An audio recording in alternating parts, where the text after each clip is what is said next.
சின்ன மருமகள் சீரியல்ல அடுத்து வர எபிசோட்ல என்ன மாதிரியான ட்விஸ்ட் எல்லாம் இருக்க போகுதுங்கிறத இந்த வீடியோல பார்க்கலாம்.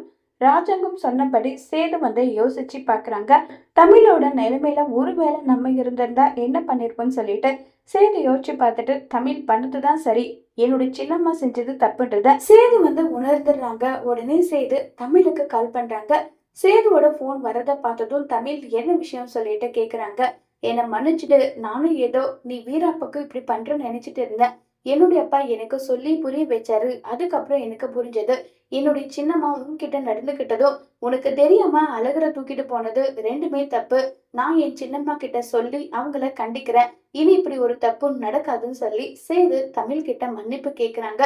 உடனே தமிழ் இதே மாதிரி எல்லா விஷயத்துக்கும் மன்னிப்பு கேட்டா இப்படி ஒரு பிரச்சனையே வந்திருக்காதுன்னு சொல்லிட்டு சேது தமிழுக்குள்ள இருக்கிற கருத்து வேறுபாட மீட் பண்றாங்க. சரி நான் வைக்கிறேன்னு சொல்லிட்டு சேது போனை கட் பண்றாங்க. உடனே ஐஸ்வர்யா இங்க ஆன்டி செஞ்சதுல என்ன தப்பு இருக்கு மாமா, ஆன்டி பண்ணது சரி தானேன்னு சொல்லிட்டு இப்ப ஈஸ்வரிக்கு குஜா தூக்குற மாதிரி பேசுறாங்க. இத கேட்டதும் இங்க பாரு ஐஸ்வர்யா, 1000 தான் இருந்தாலும் சின்னம்மா தமிழ் செல்விக்கு தெரியாம குழந்தை தூக்கிட்டு வந்தது ரொம்ப பெரிய தப்பு. சரி பேக் எல்லாம் ரெடி பண்ணு போகலான்னு சொல்லிட்டு சொல்றாங்க.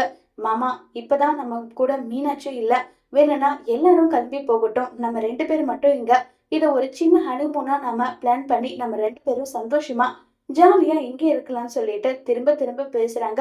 இதை கேட்டதும் சேதுக்கும் என்னுடைய அழகரோ இல்ல மீனாட்சியும் இங்க இருந்திருந்தா கண்டிப்பா நான் அங்க இருந்திருப்பேன். எப்படிப்பட்ட வேலையா இருந்தாலும் எல்லாம் என் குழந்தைங்களுக்கு அப்புறம் தான். தயவு செஞ்சு இந்த மாதிரி என்கிட்ட பேசிட்டு வராத, எனக்கு டைம் கூட நான் கேட்டிருக்கேன். உன் கூட எல்லாம் என்னால சேர்ந்து வாழ முடியாதுன்னு சொல்லி ரொம்பவே கோபமா சேர்த்து திட்டிடுறாங்க. ஐஸ்வர்யாவுக்கு என்ன பண்றதுன்னு தெரியாம வீட்டுக்கும் ஐஸ்வர்யா கிளம்பி வராங்க. ஐஸ்வர்யாவும் சேது வரத பார்த்ததும் சித்ராவுக்கு ஒரு மாதிரி அள்ளு விட்டுடுது. அம்மா, ராஜாங்கம் பெரியப்பா அப்படி திட்டினாரு, இப்ப சேது வரான், என்ன திட்ட போறோன்னு தெரியலன்றாங்க. எல்லாத்துக்கும் ஒரே ஒரு ஆயுதம் என்ன, கண்ணீர் தான். அந்த கண்ணீரை வச்சு தாண்டி அவங்களையும் மடக்கணும்னு சொல்லிட்டு இப்ப உடனே சேதுன்னு அழுதுகிட்டு போறாங்க. சின்னம்மா நீங்க இப்படி பண்ணுவீங்க நினைச்சு கூட பாக்கல.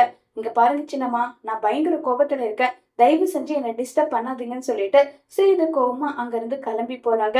இப்ப ஈஸ்வரி இவ்வளவு சொல்லியும் திருந்துவாங்களா, பழையபடியே நம்ம தமிழை பழி வாங்கணும்னு சொல்லிட்டு வேற ஏதாவது ட்ரை பண்ணுவாங்களாங்கிறத வரப்போற எபிசோட்ல வெயிட் பண்ணி பார்க்கலாம். தேங்க்யூ.